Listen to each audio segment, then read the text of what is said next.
Well, we are Kalandra from coming to you from Oslo, Norway. I am Jogeir, one of the guitarists. And I'm Oskar, the drummer. And I'm Katrine, the singer. And I'm Florian, the other guitarist. Very nice, guys. Thanks for joining us this evening. Thanks for having us. My absolute pleasure. So we're here today because Kalandra hit Australia for the first time ever very soon for a run of shows starting in Perth on November 19th. Then you hit Melbourne and Sydney, finish up in Brisbane on November 23rd. Like, that's not too far away, guys. You're packed and ready to go.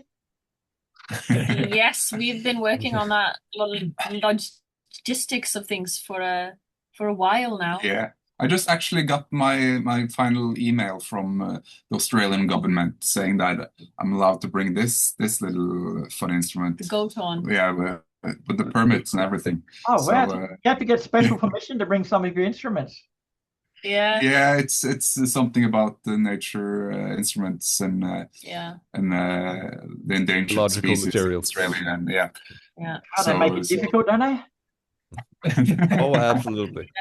But I'm sure it's fair. worse if it's much worse if Heilung goes over. I've heard. Yeah. Well, they bring all like weapons and all that sort of shit as well. So if they can get away with that, you guys can get away with a little horn. Well, it's just I think the logistics seems a lot worse when it's the first time. It's just a lot of unknown. So I'm glad we're out early and we're getting excited. Just sort of getting over the mountains of things you have to sort out, and then when we get on the plane and we get on stage, we're going to be proper excited and ready to go. Yeah. Well, I'm really excited already now. I'm so much looking forward to going to Australia. I guess the big question, guys, is though, like, you've been a band since 2011, so why have you neglected us in Australia for 14 years? Like, what's going on? Oh, we're sorry. We didn't mean because to. we were shit. That's why. You had to get up to our standard. Yeah, no, but I don't think it would have been feasible, until now. So. Yeah, fair. I think if we'd gone like 10 years ago, then we would have spent a lot of money and we would have played for no one. So I think it's the right time. And yeah, I just think that the stars sort of aligned now, and we never really had the opportunity before. So as soon as the opportunity presented itself, then we jumped at the chance. Yeah. And you are the first country and continent outside of Europe where we have a proper tour. So in a way, you should feel quite. We should be thanking you instead of chastising you for not coming and seeing us. So that's a bad. Like when you tour a country for the first time, like you are over here, like do you do your research and talk to people that have been here before to find out what to expect, or would you rather just come in cold and see where the wind takes you? I guess. We don't have that much time to explore the countries. Like if we did, we probably would have done more research and seen like where we would go. Florian will go a few days before, but we will literally just arrive and then we need to have a rehearsal and then go on the road. But I'm reading up on what insects I need to be stay clear of. Mate, it's all a rort. There's nothing that bad here that you have to worry about. Like I had someone ask me once if you could get spider repellent spray over here. So they must talk about insects over there like they're this big and man-eaters, but it's nothing really that bad here, guys. Like you don't have to worry about much at all, to be honest. Well, you say that, and my sister who lives down in Perth sends me videos of like huntsman spiders, and they do freak me out, but I suppose we'll be fine. My mother got bitten by a redback spider once and it died, so they're pretty weak. They got drunk on all the alcohol in the blood system, I think, and overdosed. Noted. So that's the insect repellent. That's the insect repellent. You gotta be drunk then. Run for your lives. So what are you actually expecting from Australian crowds? Like we're a little bit more out there than most places around the world. So what are you expecting from us? Well, I have I haven't actually talked much about it. Like No. just going around Europe on a tour, you get so many. It's a very varied crowd. Like going from Bulgaria to Finland, it's just a completely different experience being on stage because the crowd's noise levels and way of interacting with the music is so different. So I haven't actually heard anyone talk about it, how Australian audiences are. So I'm not expecting Australian people to be like Scandinavians at all. Because we can more be boisterous. Yeah.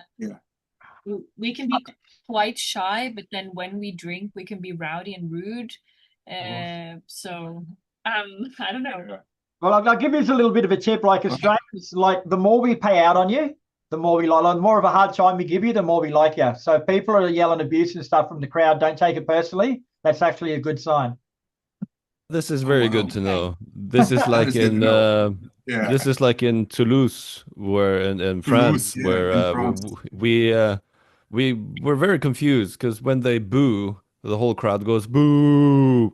Apparently, that means they love it, Oh, that's harsh. which was very confusing for us. So yeah, learning these sort of things like that, it's Yeah, very yeah. useful to us. Have you been introduced to the shoey yet? You're going to have people demanding that you do what's called a shoey over here, which I find absolutely disgusting, but most bands get talked into it. So basically, they want you to take off a shoe, pour your beer into it, and drink the beer out of your shoe. People start yelling shoey. If they yell shoey at you, just ignore it. Don't acknowledge it, because once you acknowledge it, they will keep on at you until you do it. So that's my little tip for you guys. Duly noted. And also buy new shoes. I will make them do it. Yeah. So the flip side, I guess, is that we don't know what to expect from you guys either, having never been here before. So run us through a typical Kalandra live show and what we can expect.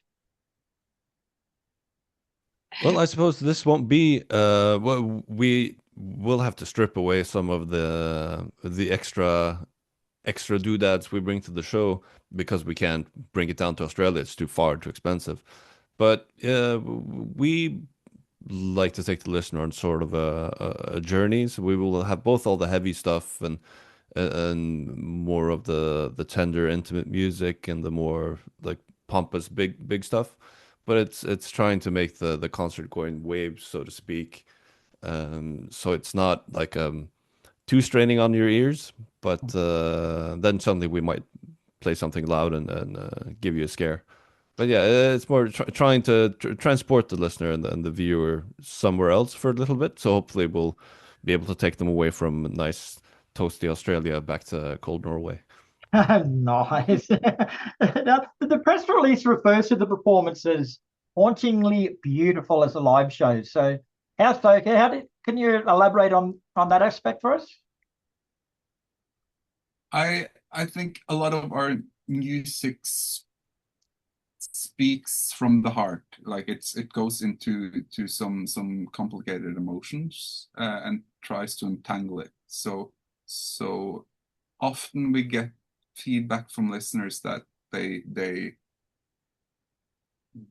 can go into difficult things in themselves and be present to their own emotions. So a bit like a therapy session. We try to be honest and present at stage with our music and try to put up a journey, almost like a story, a fairy tale, or something like a different universe. I use the therapy a lot. I mean, I write because it's that therapy. I perform it because that's therapy for me, but hopefully for other people. So, yeah. Yeah. But I mean, I think all band members have their own reasons for performing. I mean, but that's my reason. Yeah. Oh, very nice. And you toured on the back of your last album, A Frame of Mind, which came out late last year. So how was the reception for that? Like, did people appreciate it the way that you hoped? I don't really know what people think. I think that it's been a mix, and understandably so. Some people feel like it didn't gel, and some people feel like it did, and that's totally fine with me. I mean, yeah. Yeah, I remember we've been getting. Oh, go ahead, you guys. I think like if you have too much expectations for the music, then you're bound to be disappointed in a way because once you release something, you just sort of have to let it go, and people will put their own interpretations and emotions into things, and whenever you have something released already, people will always compare it to that, and comparison is the death of joy. So like the thief of joy. So for us, sort of we have to sort of let it sit out there for a while, and we still haven't played all the songs live yet from the album. Hopefully we will be able to do so in at least one or two more on this tour. But I get a lot of joy from performing the songs live, and like there are some instances I see like some people writing about their interpretations of the song, but when they really, I feel like people are getting it, or like there's nothing to get, but it's just like it's great to see that people discover some hidden meaning within themselves and in the songs, of course. But yeah, nice. We let them go. Let him go. I'm going to apologize in advance because I know I'm going to stuff up the pronunciation of this, but you've got an EP called Morkid coming out on October 31st before your tour. So tell us a bit more about that. First off, that is brave of you to pronounce it. Like the others that we've interviewed they've asked us to pronounce it, but no, well, might as well stuff up. It's mørketid. It means dark times, which is like a word we would use here in Scandinavia for describing the dark months where the sun doesn't really rise. Okay. Yeah. And but it also describes sort of, I think within the word lies this anticipation of coming together and being cozy and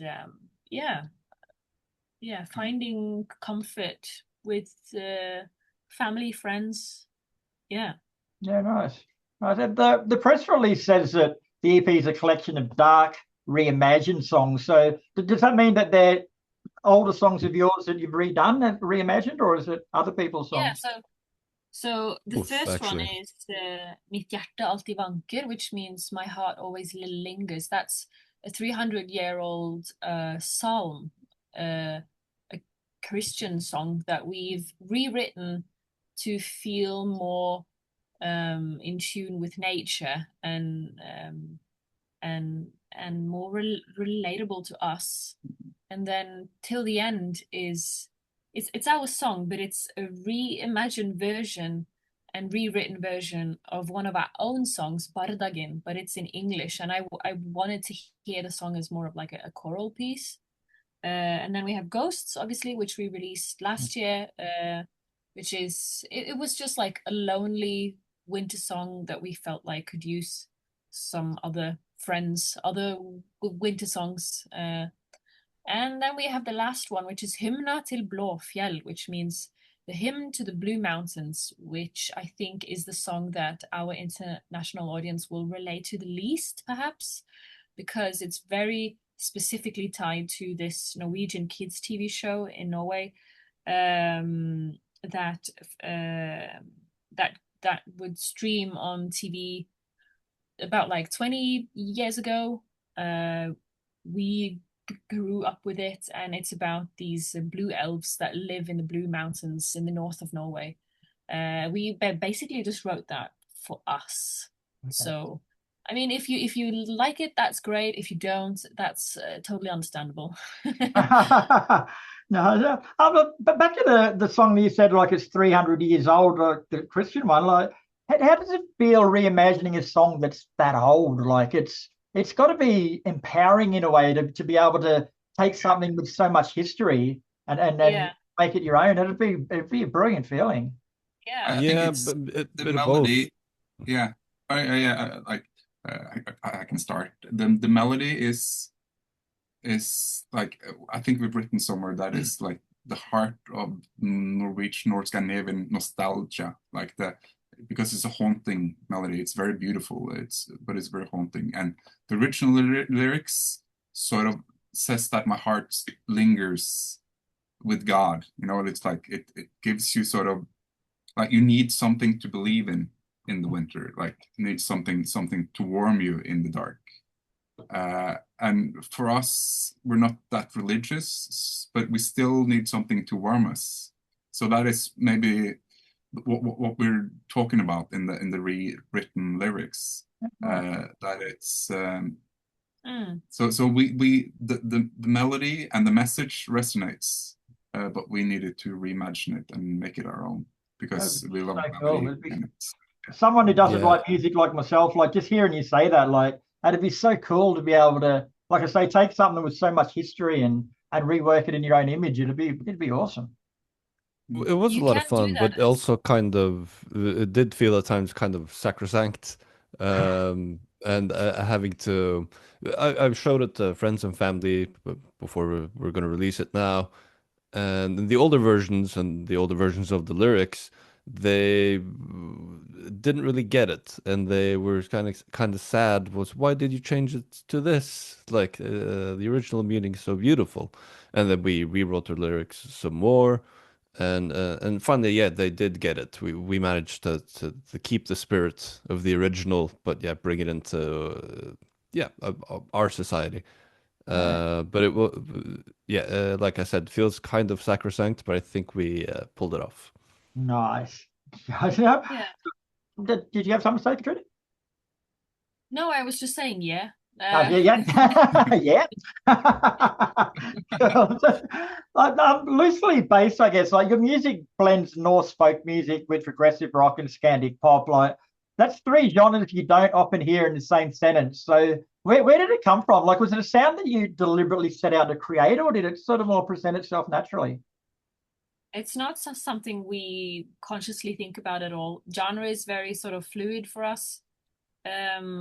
Sometimes we tap into metal without really being metal. Sometimes we tap into folk without being really able to call ourselves folk, because there are other authentic folk musicians really repeating the past in a more authentic way. But we also tap into pop in terms of the structure of the songs without really being able to say that we are a pop band. There's rock elements, there's prog elements, there's country elements. At the end of the day, we write songs that we feel like, okay, this resonates, that this is a good song. What's best for the song is basically what we ask ourselves when we make the music. What is best for the song? Very nice. Now, before we let you go, guys, I've got a segment that I've started called Photo Bomb. So basically, I've trolled through your social media before we've had a chat, and I've come up with a few photos that I want to ask a little bit more about. And you guys are lucky, actually. There wasn't anything too bad with yours. They're all pretty cool photos. But is this someone playing an electric guitar with a bow? Like, I've never seen that done before. Yeah, that would be me. I don't know. I think I ended up just doing that and doing it a lot now because Jogeir is such an amazing guitarist. So it's like keeping up with him and doing the same thing seemed silly to me. So I just needed to fill in the musical space in some different way. And I was too lazy to learn a new instrument. So yeah, we tried to I just played with the bow. In much a different way than you see like Jimmy Page did in the past, because that's more of a avant-garde noisescape. Well, I do try and be melodic with it. Nice. And is that part of your live show? Oh, absolutely. Yeah, I played a bunch. Yeah. What other like instruments, like what other nuances, I guess, do you use musically that we might not be used to over here? The goat horn. The goat horn, yeah. Maybe. This one. The one that's allowed in? Yeah. Sounds a bit like a trumpet in a way. It's made by the horn of the goat. But it has a really hoarse kind of sound. Like it's very breathy. Yeah, right. Yeah. Yeah. And I mean, like, obviously Katrine's voice is... You haven't heard that. No, well, I have actually, because I listened to some of your music today, and you have a sensational voice, mate. You're very, very, very nice. Yeah. I sometimes use vocoder on my voice. I mean, you've definitely heard that before with like Imogen Heap and sounds like that. But yeah, we use that live on some songs. We use vocoder on Helvegen and Borders. Yeah. I think we have quite a standard band lineup minus the bass. So and a lot of our sound comes from us not having a bass, like the way we use effects and Florian uses the bow on the guitar. We tried to make up quite early for us just being three without just touring like a really tiny setup, and but we still wanted to create this big sound. So it's sort of, in order to make this big sound, we've had to make some creative decisions in the way we play, which now we have expanded our sound even more. So it's just, I think it's a lot of fun ways to make it sound big with small elements. That is, yeah. It's good. Fun is good. Now, the other photo I found, guys, like where was this taken? Like, it looks like a festival in a castle. It looks like a beautiful place. Yeah. This is in Bratislava. I don't think so. Yeah, Castle Devon. Castle Devon? Yeah, this is Castle Devon. This is the Wardruna, that's right. Support concert that we did. Right. And it's actually Einar Selvik's son who took that photo. Yeah. I asked him to take it for us before we went on stage because we didn't have any band photos of us, and all of a sudden I was like, damn, we need some band photos. Here we are in our costume. Could you just grab, take a quick photo? Yeah, isn't it Bratislava? Yeah, it is. It's Castle Devon outside of Bratislava. Yeah. It's an amazing venue. We got to play these ancient castles on the Wardruna tour. Do they normally have concerts there, or is it a special thing? I think not normally. It's yeah. You guys have got a great life. That's awesome. Yeah, that was a special. That tour holds a special place in my heart. Those memories. It's really good. I remember that evening there was a full moon as well, and it was interesting how the castle had been positioned in order to view the moon at the top of the hill. It was just like perfectly situated. Oh, wow, that's awesome. Great. That's all right, guys. Well, thanks very much for your time. It's been a pleasure speaking with you. Kalandra will be in Australia starting in Perth on November the 19th.